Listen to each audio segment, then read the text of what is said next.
لقد يسرنا القرآن للذكر فهل من مدكر الرحیم باب ما جاء فی الصوم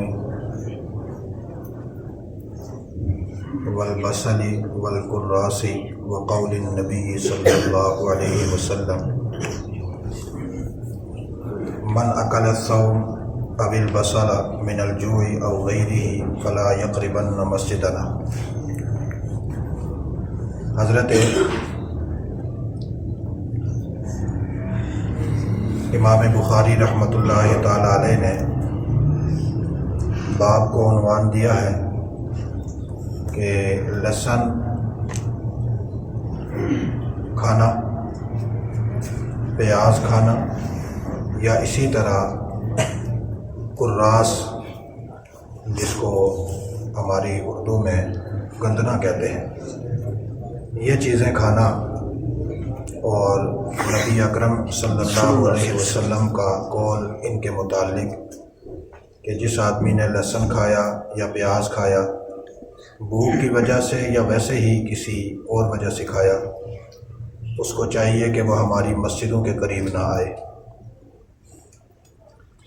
اب چونکہ نماز کے متعلقہ مسائل بیان ہو رہے تھے اور نماز مسجد میں پڑھی جاتی ہے اور مسجد میں جماعت کی نماز ہوتی ہے، عوام ہوتی ہے اس میں، تو اس لیے وہ باتیں جو رسول اللہ صلی اللہ علیہ وسلم نے مسجد کے آداب کے خلاف بیان کی ہیں یا یہ ہے کہ مجمع کے لیے تکلیف دہ ہیں، ان کا ذکر امام بخاری کر رہے ہیں۔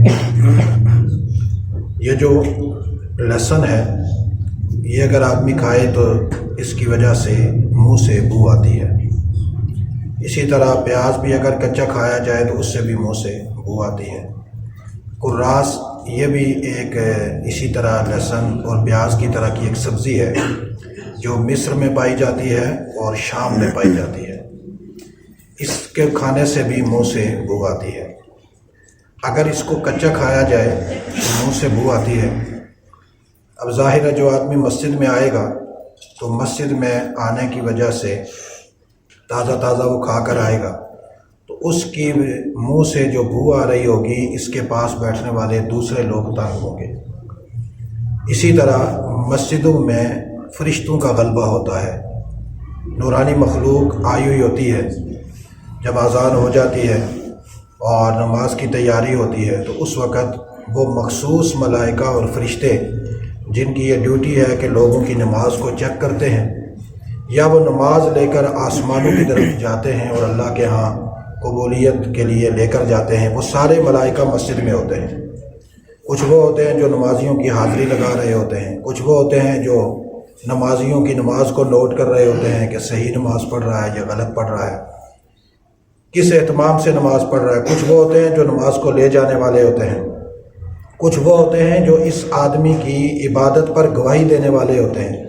غرض ہے کہ ملائکہ کا ہجوم ہوتا ہے، اور چونکہ بدبودار چیز سے ملائکہ کو بھی تکلیف ہوتی ہے، اس لیے اللہ کے رسول صلی اللہ علیہ وسلم نے یہ جملہ ارشاد فرمایا کہ من اکل الصوم والبصل من الجوع او غیرہ۔ اگر کسی آدمی کو ضرورت پڑ جائے کہ وہ لہسن کھائے یا پیاز کھائے، کسی بھی وجہ سے، بھوک کی وجہ سے ہے، کسی بیماری کی وجہ سے ہے، دوائی کے طور پر لیا، تو اس وقت وہ مسجد میں نہ آئے، مسجد کی طرف بالکل بھی نہ آئے۔ اب اس کے ضمن میں جو حدیث بیان کی، حدثنا عبداللہ ابن محمد قال حدثنا ابو العاصم قال اخبرنا ابن جریج قال اخبرنی عطاء قال سمعت جابر بن عبد اللہ الانصاری قال قال النبی صلی اللہ علیہ وسلم من اکل من هذه الشجرة يريد الصوم فلا يعشانا في مسجدنا قلت ما يعني به قال ما أراه يعني إلا إنيا وقال مخلد بن يزيد عن ابن جریج إلا نتنه۔ حضرت عطا کہتے ہیں کہ میں نے حضرت جابر بن عبداللہ الانصاری سے سنا، انہوں نے کہا کہ نبی اکرم صلی اللہ علیہ وسلم نے ارشاد فرمایا جو آدمی اس درخت سے کھائے یعنی لہسن کھائے تو وہ ہماری مسجدوں کے قریب نہ آئے۔ تو حضرت عطا کہتے ہیں کہ میں نے حضرت جابر سے پوچھا ما یعنی بھی، اس سے مراد کیا ہے؟ قالا، تو حضرت جابر نے فرمایا میرا گمان یہ ہے کہ حضور علیہ السلام نے فرمایا کہ وہ کچا کھایا جائے، کچا کھانا۔ حضرت مخلد ابن یزید ابن جریر سے نقل کرتے ہیں کہ وہ کہتے ہیں کہ اس سے مراد یہ ہے نتنو، کہ اس کی بو مراد ہے، یعنی کہ پیاز یا لہسن کھایا جائے تو اس سے مراد یہ ہے کہ اس کی بو آ رہی ہو تو مسجد میں نہ آئے۔ اب ظاہر ہے کچا کھانے سے منہ سے بو آتی ہے، اس لیے دونوں معنی برابر ہی ہیں کہ منہ سے بو آ رہی ہو یا یہ کہ کچا کھایا ہو، تو ایسی صورت پہ مسجد میں نہ آئے۔ اسی طریقے سے دوسری حدیث ہے جو امام بخاری نے دوسری سند سے بیان کی، حدثنا مسدد قال حدثنا یحیی عن عبید اللہ قال حدثنی نافع عن ابن عمر ان النبی صلی اللہ علیہ وسلم، ابن عمر رضی اللہ تعالی عنہما کہتے ہیں کہ نبی اکرم صلی اللہ علیہ وسلم نے غزوہ خیبر کے موقع پر فرمایا کہ من اکل من هذه الشجرہ یعنی الثوم فلا یقربن مسجدنا۔ غزوہ خیبر کے موقع پر بھی رسول اللہ صلی اللہ علیہ وسلم نے فرمایا کہ جو بندہ یہ لہسن کھائے وہ ہماری مسجدوں کے قریب نہ آئے۔ ایسے ہی تیسری حدیث ہے حدثنا سعید بن عفیر قال حدثنا ابن وهب عن یونس عن ابن شہاب قال زعم عطاء ان جابر بن عبد الله زعم ان النبي صلی اللہ علیہ وسلم قال من اکل ثوما او بصلا فلیعتزلنا او فلیعتزل مسجدنا وَلْيَقْعُدْ فِي بَيْتِهِ وَأَنَّ النَّبِيَّ صلی اللہ علیہ وسلم اُتِيَ بِقِدْرٍ فِيهِ خَزِرَاتٌ مِّن بُقُولٍ فَوَجَدَ لَهَا رِيحًا فَسَأَلَ۔ حضرت جابر بن عبداللہ رضی اللہ تعالیٰ عنہ الانصاری کہتے ہیں کہ نبی اکرم صلی اللہ علیہ وسلم نے فرمایا کہ جس آدمی نے لہسن کھایا یا پیاز کھایا وہ ہم سے دور ہو جائے، یا یوں فرمایا کہ ہماری مسجدوں سے دور ہو جائے اور وہ اپنے گھر میں بیٹھا رہے۔ کیوں؟ اس لیے کہ نبی اکرم صلی اللہ علیہ وسلم کے پاس ایک سبزیوں کی بنائی ہوئی ہانڈی لائی گئی، سالن لایا گیا سبزیوں کا بنا ہوا، ترکاریاں، اور رسول اللہ صلی اللہ علیہ وسلم نے اس سبزی میں بو محسوس کی۔ آپ نے جب بو محسوس کی تو آپ صلی اللہ علیہ وسلم نے پوچھا کہ اس میں کیا پڑا ہوا ہے، کون کون سی سبزیاں پڑی ہوئی ہیں؟ حضور علیہ السلام کو بتایا گیا کہ فلاں فلاں چیزیں پڑی ہوئی ہیں، جس میں لہسن اور پیاز کا بھی ذکر تھا۔ رسول اللہ صلی اللہ علیہ وسلم نے فرمایا قربوها الی بعض اصحابہ، کہ یہ جو میرے باقی کچھ ساتھی بیٹھے ہیں نا ان کے قریب کر دو۔ کان معه، جو حضور کے ساتھ تھے۔ فلما رآہ کریا اکلها، جب صحابہ اکرام نے دیکھا، جو حضور کے پاس جو ایک ساتھی بیٹھے تھے، انہوں نے دیکھا کہ حضور علیہ السلام اس کو پسند نہیں کر رہے کھانے کو اور مجھے دے دیا، تو انہوں نے بھی کھانے سے ناپسند کیا کہ میں بھی نہیں کھاؤں گا۔ حضور نے فرمایا تم کھاؤ، کل فإنی اناجی من لا تناجی، تم کھاؤ اس لیے کہ میں اس سے سرگوشی کرتا ہوں جس سے تم سرگوشی نہیں کرتے، یعنی میرے پاس ملائکہ آتے ہیں وہی لے کر فرشتے، تو مجھے ان سے بات چیت کرنی پڑتی ہے، تم تو ان سے بات نہیں کرتے، لہٰذا تم کھا لو۔ اب یہاں دیکھیے اس حدیث میں بھی رسول اللہ صلی اللہ علیہ وسلم نے وہ سبزیوں والا سالن نہیں استعمال کیا جس میں لہسن اور پیاز والا پڑا ہوا تھا۔ اب یہاں پہلی بات جو سمجھنے سے تعلق رکھتی ہے وہ یہ ہے کہ ہر وہ کھانے کی چیز کہ جس سے منہ سے بو آئے اور وہ بو دوسروں کے لیے تکلیف دہ ہو، ایسا کھانا کھا کر مسجد میں نہیں آنا چاہیے۔ ہاں، کوئی ایسا طریقہ آدمی اختیار کرے کہ جس سے آدمی منہ صاف کرے اور منہ سے وہ بو ختم ہو جائے، پھر وہ مسجد میں آئے تو ٹھیک ہے، ورنہ وہ ڈکار مارتا ہوا اور بو ساتھ لیے کر مسجد میں نہ آئے کہ مسجد کے دروازے سے داخل ہو تو تب بھی گڑاؤ ڈکار، وضو کر رہا ہو تو تب بھی گڑاؤ ڈکار، مسجد میں کھڑا ہو تو اس وقت بھی گڑاؤ ڈکار، اب رکوع کر رہا ہے تو گڑاؤ ڈکار۔ تو اس طریقے سے کیا ہوگا کہ پوری مسجد میں بدبو پھیلتی ہے، نمازی بھی تنگ ہوتے ہیں اور ملائکہ بھی تنگ ہوتے ہیں۔ تو دونوں طرح کے لوگوں کی تنگی ملائکہ کے لیے بھی اور انسانوں کے لیے بھی یہ انتہائی خطرناک ہے، اس لیے رسول اللہ صلی اللہ علیہ وسلم نے منع فرمایا۔ ایک بات تو یہ ہو گئی۔ دوسری یہ بات بھی یہاں سے ثابت ہوئی کہ ہر وہ چیز جس سے بو آئے، مثال کے طور پر سگریٹ ہے، نسوار ہے۔ اب بہت سارے لوگ ہوتے ہیں وہ سگریٹ پیتے پیتے آ کر مسجد کے دروازے کے باہر نالی میں پھینکتے ہیں اور پھر سیدھے مسجد میں آ جاتے ہیں۔ یہ لوگ اللہ کے دربار میں کس طرح حاضر ہوں گے اور ان کی شکل کیسی ہوگی؟ میں کبھی کبھی حیران ہوتا ہوں۔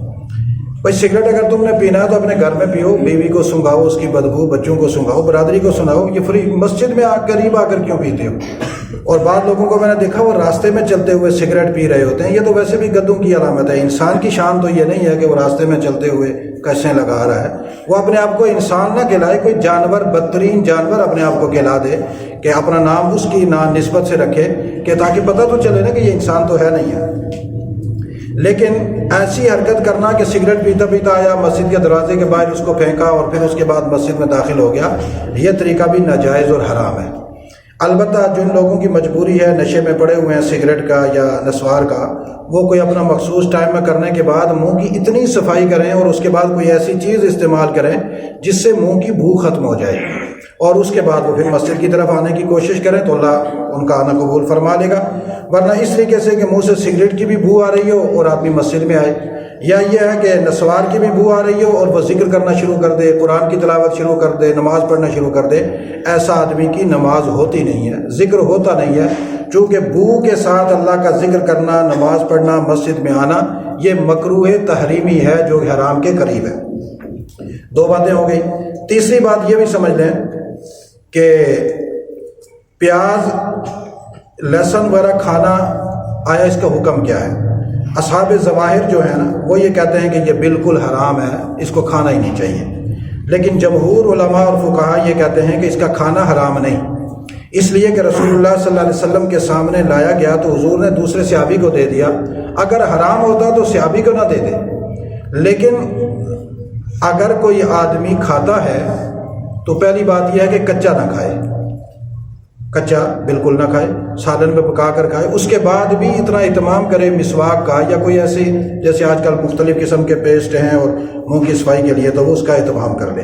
کوئی ایسی دوائی بھی ساتھ لے لے، کوئی ایسی پھکی بھی لے لے کہ جس سے وہ ڈکار نہ آئے اس کے، تاکہ وہ آسان ہو جائے، وہ بعد میں پریشان نہ کرے۔ لیکن کبھی کبھی دوائی کے طور پر بھی انسان کو لہسن یا پیاز لینا پڑتا ہے۔ تو مثال کے طور پر دل کا مریض ہے یا کسی آدمی کو کولیسٹرول ہو جاتا ہے، یورک ایسڈ وغیرہ، اس طرح کی چیزوں کے لیے چیزیں مفید ہوتی ہیں، تو وہ دوائی کے طور پر بھی لے تو بعد میں اس کی بو کو اپنے منہ سے زائل کرے، وہ ناجائز نہیں ہوگا۔ البتہ عام حالات میں کھانا مکروہ تنزیہی ہے اور بو منہ میں لے کر گھومنا یہ مکروہ تحریمی ہے۔ اور کتنی باتیں ہو گئی؟ 3۔ اب یہاں اگلی بات سمجھیے، یہ تو ہو گیا اس کے متعلقہ مسئلہ۔ رسول اللہ صلی اللہ علیہ وسلم نے فرمایا کہ جس آدمی کے منہ سے بو آ رہی ہے وہ ہماری مسجد کے قریب نہ آئے۔ کیا کہا؟ کہ ہماری مسجد کے قریب نہ آئے۔ اب ہمارے یہاں بعض دفعہ بعض لوگ ایسے ہوتے ہیں جو کہتے ہیں جی کہ اسلام کی دعوت دینا اور دین کی دعوت دینا بہت ضروری ہے، بندہ جیسا کیسا بھی ہو اس کو کسی طرح مسجد میں لے آؤ۔ یہ بات 100% غلط ہے۔ کسی طرح کا بھی بندہ اور اس کو مسجد میں لے آؤ، یہ 100% غلط ہے، کیونکہ رسول اللہ صلی اللہ علیہ وسلم کی تعلیم کے خلاف ہے۔ حضور علیہ السلام نے ان لوگوں کو یہ کہا جو مسجد میں آتے ہیں کہ اگر تم نے لہسن کھا لیا تو مسجد کے قریب نہ آنا، مسجد سے روک رہے ہیں۔ تو حضور کی سیرت کیا بتلا رہی ہے؟ حضور کا عمل یہ بتلا رہا ہے کہ بندہ عیبدار ہو کر مسجد میں نہ آئے، اگر عیبدار ہے تو وہ مسجد میں نہ آئے۔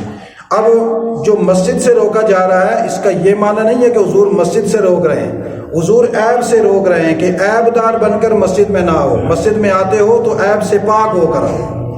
یہاں سے مسئلہ یہ ثابت ہوتا ہے کہ ہر وہ آدمی، ہر وہ نمازی جو کسی عیب کے ساتھ مسجد میں آتا ہے، مثال کے طور پر پسینے کی بدبو آ رہی ہے، خوشبو لگائے بغیر مسجد میں آ رہا ہے، ہر بندہ اسے تنگ ہو رہا ہے، غسل وہ نہیں کرتا، کپڑے اس نے گندے پہنے ہوئے ہیں، باوجود اس کے کہ وہ نہا دھو کر اس کے پاس کپڑے ہو سکتے ہیں، دھلا سکتا ہے، میلے چارے کپڑوں میں وہ بالکل مسجد میں نہ آئے۔ ایسے ہی خلاف سنت طریقے سے مسجد میں نہ آئے، ننگے سر جو مسجد میں آتا ہے بالکل نہ آئے۔ ایسے ہی اگر خلاف سنت نیم برہنہ لباس یا بیہودہ لباس پہنا ہوا ہے وہ بالکل مسجد میں نہ آئے۔ عالم ربانی کی ذمہ داری ہے کہ وہ اسی طرح اس کو مسجد سے روکے جیسے رسول اللہ صلی اللہ علیہ وسلم نے پیاز کھانے والے اور لہسن کھانے والوں کو مسجد سے روکا ہے۔ اب ہمارے یہاں بعض دفعہ لوگ ناراض ہوتے ہیں، وہ کہتے ہیں جی یہ مولانا جو ہے نا بڑی عجیب باتیں کرتے ہیں، جی مسجد میں نہ آئیں۔ دیکھیں نا، مسجد کے کون روک سکتا ہے؟ مسجد سے کوئی روک سکتا ہے؟ یہ تو سنت کے خلاف ہے۔ کوئی بندے چلو کمزور سے لوگ ہیں، کسی طرح مسجد تو آتے ہیں نا چلے۔ کیا حضور علیہ السلام کو یہ نہیں پتا تھا کہ کسی طرح تو لوگ مسجد میں آتے ہیں؟ آج کا داعی، دعوت دینے والا حضور سے زیادہ سمجھدار ہے۔ ہمیں کبھی سوچنا چاہیے نا کہ رسول کریم صلی اللہ علیہ وسلم کی جو سیرت ہے، میں اسی لیے اکثر لوگوں کو کہتا ہوں کہ حضور کی سیرت کو پڑھو، حضور کی سیرت کو سمجھو۔ یہ جو چھوٹے چھوٹے کتابچے مسلوں کے لکھے ہوئے ہیں، ان کے اوپر اپنا ایمان نہ رکھو۔ اس سے کوئی دین نہیں ملتا سوائے اس کے کہ دین خراب ہونے کے اور کچھ بھی نہیں ہے۔ یہ فضائل کی چیزیں ہیں اور یہ مسائل ایسے ہی چھوٹے چھوٹے پتہ نہیں کہاں سے لوگ لے کر آ جاتے ہیں۔ اصل شریعت رسول اللہ کی سیرت ہے، اور شریعت کا ہر مسئلہ جو رسول اللہ صلی اللہ علیہ وسلم کی سیرت سے متعلق ہے، اس سے مضبوط کوئی مسئلہ دنیا میں نہیں۔ چونکہ قرآن پاک نے ہم پر فرض کیا ہے کہ رسول اللہ صلی اللہ علیہ وسلم کی سیرت اور آپ کے طریقے کو اپنایا جائے، لہٰذا کوئی بھی آدمی عیبدار ہو کر مسجد میں آئے، عیبدار ہو کر، اس کے اندر صرف پیاز کھانے والی بات ہی نہیں ہے، لباس کی بات بھی ہے، غیر شرعی طریقے سے ننگے سر بھی آنا ہے۔ یہ جو ٹراؤزر پہن کر، پینٹ شرٹ پہن کر اور اسی طریقے سے وہ آدھے لباس پہن کر مسجدوں میں لوگ نماز پڑھنے کے لیے آتے ہیں، علماء کو چاہیے کہ ان کو روکا کریں کہ بھائی مسجد میں آتے ہو تو صحیح طریقے سے آؤ، نہیں ہے تو ہماری مسجدوں کے قریب نہ ہو۔ میں جیسے کبھی کبھی جلال میں کہہ دیتا ہوں بھائی ننگے سر والے بے شک مسجد میں نہ آیا کریں، آتے ہو تو صحیح کر کے آؤ۔ تو میرے پاس یہ دلیل ہے رسول اللہ صلی اللہ علیہ وسلم کی، حضور نے روکا ہے۔ کل مجھ سے اگر اللہ پوچھے گا میں کہوں گا میرے نبی نے روکا ہے۔ لیکن جو لوگ کہتے ہیں ان کو مسجد میں آنے دو، ان کے پاس تو ابو جہل کی دلیل ہوگی، رسول اللہ کی دلیل نہیں ہوگی۔ اس لیے ہم پر یہ لازم ہے کہ ہم اس دور میں جو دجالی دور ہے، دجال کے شکنجے میں جو زمانہ آ چکا ہے اور دجال نے زمانے پر اپنا تصرف قائم کیا ہے، اس تصرف کو رسول اللہ کے امتی توڑے۔ جب تک رسول اللہ صلی اللہ علیہ وسلم کی امتی اس دجال کے شکنجے کو زمانے سے نہیں توڑیں گے اور زمانے پر خود اپنی گرفت نہیں کریں گے، اللہ کے دربار میں جواب دہ ہوں گے۔ یہ میں نے بھی جواب دینا ہے، آپ نے بھی جواب دینا ہے۔ اس لیے جو ہمارے طلباء یہاں پر بیٹھے ہوئے ہیں وہ بھی اس مسئلے کو سمجھے، جو نمازی ہیں وہ بھی سمجھے کہ مسجد سے روکنا بھی رسول اللہ صلی اللہ علیہ وسلم کی سنت ہے۔ اور کب سنت ہے؟ جب بھی کوئی بندہ عیب دار ہو کر مسجد میں آئے اس کو روک لیا جائے، بھائی اپنا عیب دور کرو پھر مسجد میں۔ بات سمجھ میں آ گئی؟ اللہ تعالی ہمیں عمل کی توفیق نصیب فرمائے۔ لقد يسرنا القرآن للذكر فهل